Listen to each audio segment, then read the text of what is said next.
mantie to challenges mage kale to ber mane mantie nitie gimiluongo ni phased system changeover makana ja advice sirikal tabiro nyiso gi ni gini gitim into phases tiende niya ikele part mare moro tineno ka mama gima governors ne wacho kawuono mano ni sawa okrach ikele ting'iyo kaka gino tiyo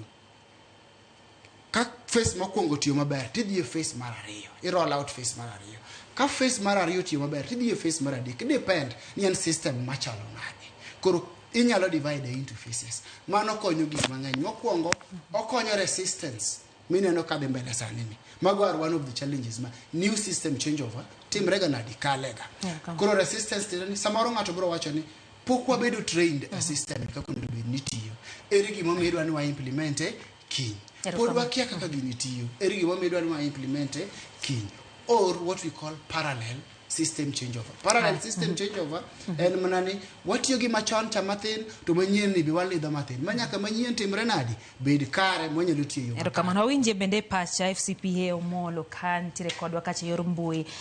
FCPA hoimore nyiswani to paro ni en paro making'iye malong'o en paro mabende koro chalo kagima ywa intiere jotelo mabende